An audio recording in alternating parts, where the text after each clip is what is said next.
Daniel, is that you? Beat the Chiefs. Show me. If the Broncos and Russell Wilson can show me that they can beat the Chiefs, then I will start believing. And the crowd up. And so are this defense, and Kansas City won't snap the ball again. The Denver Broncos have beaten the Kansas City Chiefs. David Montgomery on the Lions. Former Bear, gonna make this his revenge game for sure. David Montgomery gets the touchdown that ices the game. No! And there's a flag. There's flags. There's flags. There's flags. There's flags. Snap. Hold. Kick.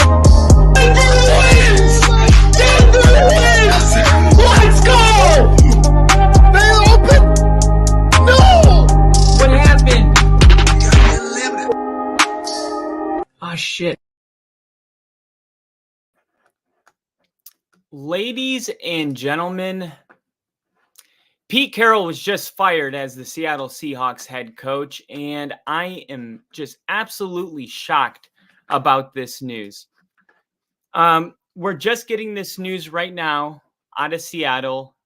Pete Carroll, who was the Seattle Seahawks head coach for 14 years, pretty good years. We just talked about how 2 days ago, Pete Carroll said, "I'm not worn out. I'm not tired." I pulled up the quote right here. So a couple days ago, because there were questions about what the Seahawks were going to do, because they said because of Pete Carroll's age, they're always working on a contingency plan for when Pete Carroll decides to walk away from football. So they asked Pete Carroll what his intentions were, and he said, "I'm not worn out. I'm not tired. We need to do a better job coaching." The exact quote is here, so I don't paraphrase. "I'm not worn out. I'm not tired. I'm not any of that stuff. I need to do a better job, and I need to help my coaches more, and we need to do a better job coaching. There's a lot of area for improvement." Okay, I'm gonna get to this. Pete Carroll, I think what we've learned, as you can see, I'm a Denver Broncos fan. And with Russell Wilson and what we got with Russell Wilson, I think we learned a lot about Pete Carroll through this process. Pete Carroll had been covering up a lot of Russell Wilson's flaws for an entire decade. And I also am shocked because Pete Carroll had this team playing competitively. And if you really look at what they got for Russell Wilson, the trade is ridiculous. Noah Fant, a great tight end. They don't have Shelby Harris anymore, but they were able to draft Devin Witherspoon. They got the best wide receiver in the draft. So on personnel side, the Seahawks have done almost a better job than anybody drafting players. Kenneth Walker. So I guess it makes sense that they wanted Pete Carroll to move up as an advisor, because that's what's happening right now. He's going to move into an advisor role. The owner came out with a tweet, or not a tweet, a quote.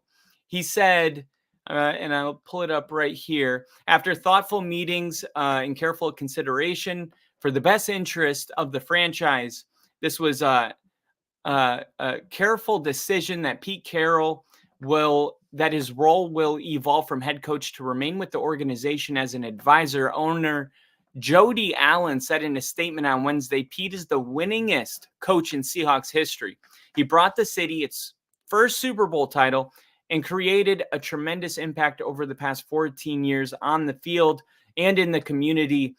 I'm really shocked about this, and I wonder if it has less to do with Pete Carroll and more to do with the head coach that's available.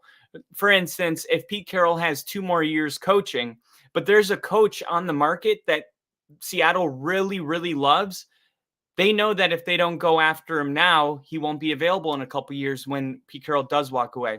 It's kind of like when the Packers draft Jordan Love and it upsets Aaron Rodgers because he still has 2-3 more years left in him. But the Packers have to be thinking about the long-term plan, not just the next 2-3 years. So I think that's what's going on. And apparently the front runner, that coach that we're talking about, that they like so much that they made this decision, Dan Quinn. Dan Quinn right now is the front runner to be come the Seattle Seahawks next head coach. So they're going to bring in another defensive guy. Let me just say that Geno Smith has been your quarterback, and the Seahawks have been playing for the playoffs. They made it to the playoffs last year, and they were one game away this year. They got their win. They needed some help, but I think what the Seahawks have done since moving off Russell Wilson is a dub across the board. I know that they want to compete for Super Bowls, but I don't care if it's Dan Quinn, if it's Harbaugh. Take your coach. I don't know if you're going to get much more out of Geno Smith. I thought Pete Carroll squeezed the most juice. Kenneth Walker, they really rely on the running game. It opens the pass. The Seahawks are a good team, man. They're a team that you don't want to play. They're not at the level of mediocrity where you have to fire a head coach because everybody just is, just going through these mediocre seasons. I think when I look at the Seahawks, even in the greatest coaches of all time, the question is, where's the grace period for when a legacy or a dynasty ends? Because if you have a really great quarterback, sometimes when you're in that empty space, you still get into the playoffs because you have Patrick Mahomes on your team. It's possible without Patrick Mahomes that this Chiefs team would be a 2-3 win team.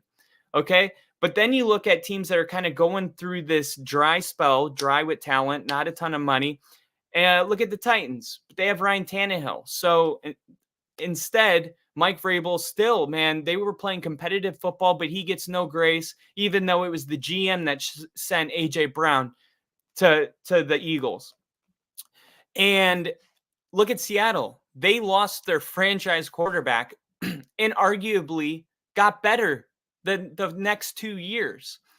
That is just a result of great coaching and great drafting.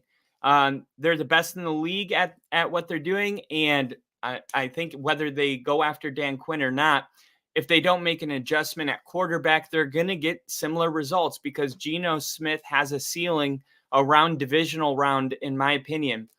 I'm really interested to see what everybody's thinking about this. Little E's in here says, I'm shocked as well. And then Nick says, is it the Seahawks downfall?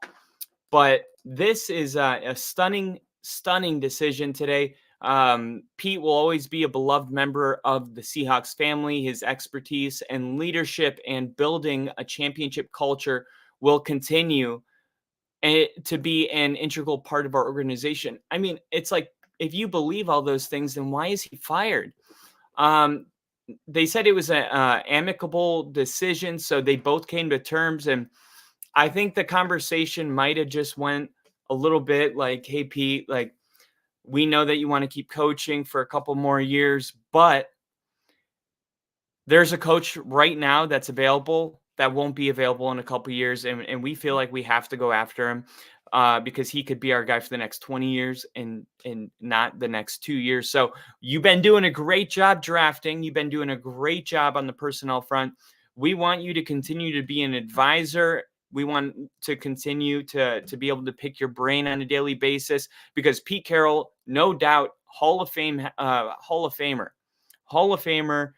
for what he did at USC and what he did at the pros before USC and what he's done since. I would say the worst part of his legacy will always be not running the football on the 2-yard line or 3 with Marshawn Lynch or wherever it was, the 5. But all in all, 9-8, 2 winning seasons, and you lost your franchise quarterback. You generated 2 back-to-back winning seasons and then fired the head coach. It does feel a little bit shocking right now. And Nick says, I just don't see a coach right now who's available better than Pete Carroll. And that's a really, really great point. And we're going to talk about it more in our next episode that's going to be coming tomorrow. But I wanted to drop this one really quick because Pete Carroll fired as the Seahawks head coach. I'll see you guys later.